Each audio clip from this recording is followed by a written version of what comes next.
Welcome to another video lecture. तो आज के इस वीडियो लेक्चर के अंदर हम मज़ीद ब्लड ग्रुप को डिस्कस करेंगे और आज हम पढ़ेंगे about RH blood group system. Last time हमने ABO ब्लड ग्रुप सिस्टम के अंदर पढ़ा था कि बेसिकली 4 तरह के ब्लड ग्रुप्स होते हैं, blood group A, B, AB and O। आज ABO ब्लड ग्रुप को फर्दर जो है ये एक्सप्लेन करेंगे। अक्सर हमने ये सुना होगा कि जो मुख्तलिफ लोगों का ब्लड ग्रुप होता है वो पॉजिटिव होता है या नेगेटिव होता है। जैसे एक पर्सन हम कहते हैं कि उसका जो ब्लड ग्रुप है वो A पॉजिटिव है और एक दूसरा पर्सन है उसका ब्लड ग्रुप A नेगेटिव है या B नेगेटिव है। तो देखेंगे कि ब्लड ग्रुप के साथ ये पॉजिटिव और नेगेटिव वाला कंसेप्ट किस तरीके से आता है। तो ये जो नेगेटिव और पॉजिटिव ब्लड ग्रुप होता है इसके लिए टर्म इस्तेमाल की जाती है RH ब्लड ग्रुप सिस्टम। कहते हैं ABO blood group system is further differentiated based upon RH blood group system. अब जो ABO ब्लड ग्रुप सिस्टम है ना इसको फर्दर हम क्लासीफाई करते हैं पॉजिटिव और नेगेटिव के अंदर किस बना पे RH ब्लड ग्रुप के लिहाज से। It produce the RH antibody. अब होता क्या है कि जो पॉजिटिव वाले लोग होते हैं ना उनके खून के अंदर एक स्पेशल प्रोटीन बनती है जिसको RH एंटीजन कहते हैं। बड़ा सिंपल सा कॉन्सेप्ट है, जिन लोगों के ब्लड के अंदर RH एंटीजन प्रोड्यूस होंगी वो पॉजिटिव होंगे, जिनके अंदर RH एंटीजन नहीं बनेगी उनको नेगेटिव कहेंगे। अब इस लेक्चर के अंदर हम ये भी डिस्कस करेंगे कि कौन डिफाइन करता है कि RH एंटीजन बनेगी या नहीं बनेगी और इसकी जेनेटिक्स क्या है, मेन इसका जो ट्रांसफ्यूजन प्रिंसिपल है वो क्या है। So based upon RH antigen a person blood में बी आ पॉजिटिव और नेगेटिव। RH एंटीजन के लिहाज से किसी पर्सन का ब्लड ग्रुप पॉजिटिव हो सकता है या नेगेटिव हो सकता है। A person having antigen RH से टू बी पॉजिटिव। कोई भी ऐसा पर्सन जिसके अंदर एंटीजन RH प्रेजेंट होगी वो पॉजिटिव होगा। And a person that have not antigen RH will say negative. और कोई भी ऐसा पर्सन जिसके अंदर एंटीजन RH प्रेजेंट नहीं होगी वो डेफिनेटली नेगेटिव होगा। अब ये RH का वर्ड ड्राइव कहाँ से किया गया है? The word basically is drive from rhesus monkey, क्योंकि सबसे पहले जो ब्लड ग्रुप को डिस्कवर करने वाले साइंटिस्ट और लैंडस्टर्नर थे, ये बेसिकली अपने एक्सपेरिमेंट रसियस मंकी के ऊपर परफॉर्म किया करते थे, जिसको मकाका मलूटा, ये जो मदारी वाला आम बंदर होता है ये हमें नज़र आता है इर्द गिर्द, ये होता है। तो इसके ऊपर ये एक्सपेरिमेंट परफॉर्म कर रहा था। तो पहले दफ़ा RH ब्लड ग्रुप सिस्टम क्योंकि रसियस मंकी से ड्राफ्ट किया गया था, तो वहीं से रसियस से ये जो RH का वर्ड है ये ड्राइव किया गया है। तो RH का मतलब है रसियस मंकी।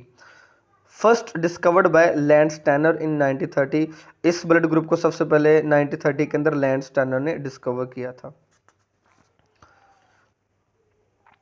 उसके बाद हम डिस्कस करेंगे जी इसकी जेनेटिक्स के, इसकी मेन जो जेनेटिक्स है किस तरीके से काम करती है, ये कैसे डिसाइड होता है कि किसी पर्सन का ब्लड ग्रुप जो है कैसे पॉजिटिव और नेगेटिव होता है। सो देखते हैं इसकी जेनेटिक्स। कहते हैं RH blood group is encoded by 3 gene. Basically 3 gene है जो RH ब्लड ग्रुप को कंट्रोल करते हैं। इनका नाम है C, D और E।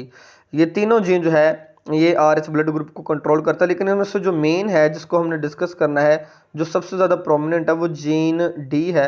ये बेसिकली ब्लड ग्रुप को डायरेक्टली कंट्रोल कर रहा होता है कि किसी बंदे का पॉजिटिव होगा या नेगेटिव होगा। कहता है but D gene of the prime importance में से सबसे ज़्यादा जो अहमियत है वो जीन D की है। तो यहाँ पे मैं 3 केस डिस्कस करूँगा और तीनों केस से आपको क्लियर हो जाएगा कि किस तरीके से डिफाइन होता है कि किसी बंदे का ब्लड ग्रुप पॉजिटिव कैसे होता है या नेगेटिव कैसे होता है। तो बात करते हैं केस नंबर 1 की। एक पर्सन है, अब उसके अंदर जीन्स का कम्बिनेशन मौजूद है कैपिटल D और कैपिटल D, ये दो इसके अलील प्रेजेंट है। तो कोई भी ऐसा पर्सन जिसके अंदर कैपिटल D प्रेजेंट होगा उसके अंदर ये दोनों जीन जो है ये एक्सप्रेस होंगे और इनके एक्सप्रेस होने से क्या बनेगा? RH एंटीजन बनेगा। तो कोई भी ऐसा पर्सन जिसके अंदर होमोजाइगस डोमिनेंट फॉर्म के अंदर कैपिटल D प्रेजेंट होंगे उसके अंदर RH एंटीजन प्रोड्यूस होगी और वो पर्सन क्या हो जाएगा? वो पर्सन RH पॉजिटिव हो जाएगा। दोबारा केस नंबर 1, कोई भी ऐसा पर्सन, सपोज करें हमारे पास एक पर्सन A है, उसकी बॉडी के अंदर जो जीन्स का कम्बिनेशन है वो दोनों ही अलील कैपिटल D प्रेजेंट है। जिस भी बंदे के अंदर दोनों कैपिटल D प्रेजेंट होंगे उसके अंदर एक एंटीजन RH जो है ये एक्सप्रेस होगा और ये एक्सप्रेस होने से क्या होगा? उसके अंदर RH एंटीजन बनेंगी। तो जिसके अंदर RH एंटीजन प्रोड्यूस होगी उसको हम क्या कहेंगे? Positive blood group. अगर वो ए है तो वो ए पॉजिटिव हो जाएगा, बी है तो वो बी पॉजिटिव हो जाएगा। केस नंबर 2 की बात करते हैं। केस नंबर 2 में हमारे पास एक पर्सन बी है। सपोज करें इसके अंदर जो जीन्स का कम्बिनेशन है ना वो मौजूद है हेट्रोजाइगस फॉर्म के अंदर। एक इसके अंदर कैपिटल डी प्रेजेंट है और दूसरा इसके अंदर स्मॉल डी प्रेजेंट है। तो बात आप लोगों ने याद रखनी है कि capital D is always dominant on small D. यहाँ पे जो अलील कैपिटल है ये डोमिनेंट है और जो डी स्मॉल है ये रिसेसिव है। तो ये बात हमें पता है कि जो कैपिटल होता है वो हमेशा डोमिनेंट होता है। क्योंकि यहाँ पे डी डोमिनेंट है तो डेफिनेटली ये भी क्या करेगा, ये आर एच एंटीजन प्रोड्यूस कर देगा, क्योंकि डी यहाँ पे डोमिनेंट फॉर्म में मौजूद है। तो ये एक्सप्रेस हो जाएगा और आर एच एंटीजन बन जाएगी और पर्सन बी भी क्या हो जाएगा, आर एच पॉजिटिव हो जाएगा, इसका भी ब्लड ग्रुप पॉजिटिव होगा। केस नंबर 3 रिसेसिव फॉर्म के अंदर हम डिस्कस करेंगे। एक पर्सन सी है, इसके अंदर जो दोनों अलील का कम्बिनेशन है वो स्मॉल डी और स्मॉल डी है। होमोजाइगस रिसेसिव कंडीशन के अंदर ये प्रेजेंट है। तो क्योंकि दोनों ही स्मॉल डी प्रेजेंट है तो इस वजह से दोनों जीन ही एक्सप्रेस नहीं हो पाएंगे। Definitely it will not produce the R H antigen, ये आर एच एंटीजन प्रोड्यूस नहीं करेगा। जब ये आर एच एंटीजन प्रोड्यूस नहीं करेगा तो डेफिनेटली उसके अंदर आर एच एंटीजन नहीं बनेगी, तो वो क्या हो जाएगा, नेगेटिव हो जाएगा। ऐसे लोगों का blood group A negative, B negative या ओ नेगेटिव या ए बी नेगेटिव इस तरीके से होगा।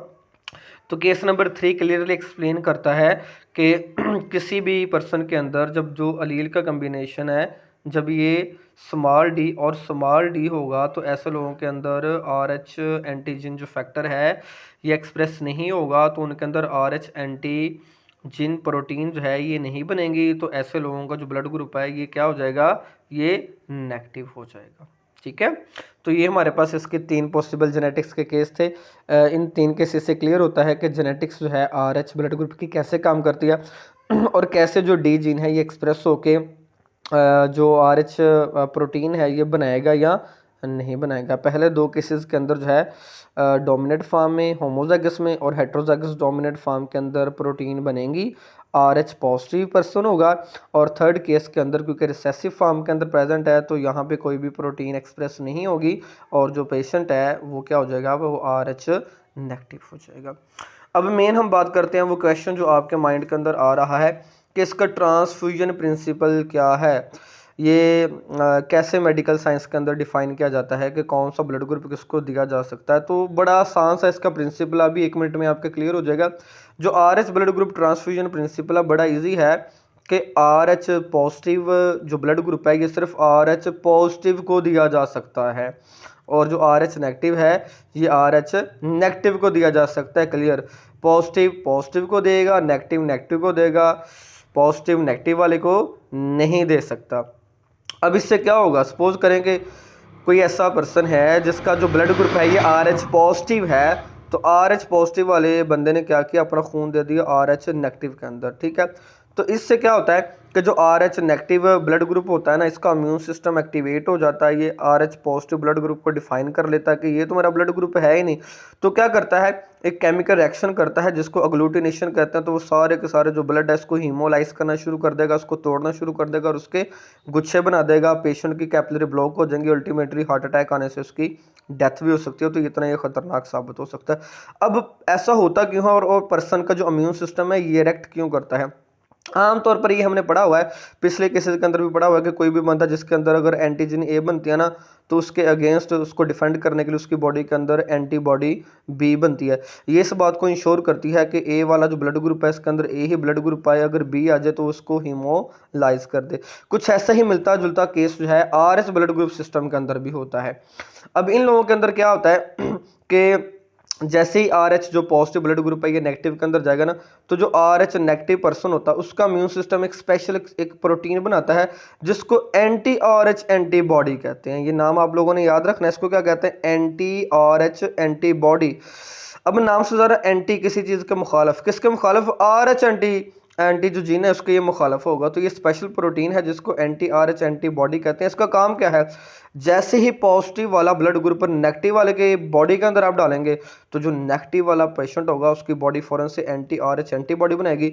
एंटी आर एच एंटीबॉडी क्या बोलेगी कि पॉजिटिव ब्लड ग्रुप को पकड़ेगी और उसको तोड़ना शुरू कर देगी, उसकी हीमोलाइटिक एक्टिविटी स्टार्ट कर देगी।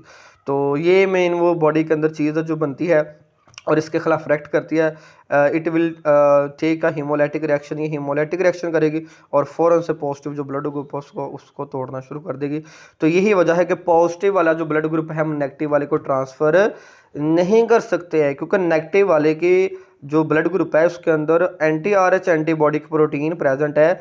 ये पॉजिटिव वाले को अपने ब्लड के अंदर आने की इजाज़त नहीं देगी। ये कहती है कि मेरा ब्लड ग्रुप नेगेटिव है, पॉजिटिव वाला मेरे खून के अंदर नहीं आ सकता। अगर पॉजिटिव वाले का ट्रांसफ़र किया जाएगा तो एंटी RH एंटीबॉडी उसके साथ क्या करेगा, फाइट करेगा और उसको ब्लड को तोड़ना शुरू कर देगा। तो इस वजह से पॉजिटिव वाला पॉजिटिव को दे सकता है, पॉजिटिव वाला नेगेटिव को ब्लड ट्रांसफ़र नहीं कर सकता। ये इसका सिंपल सा जो है ब्लड ट्रांसफ्यूजन प्रिंसिपल है।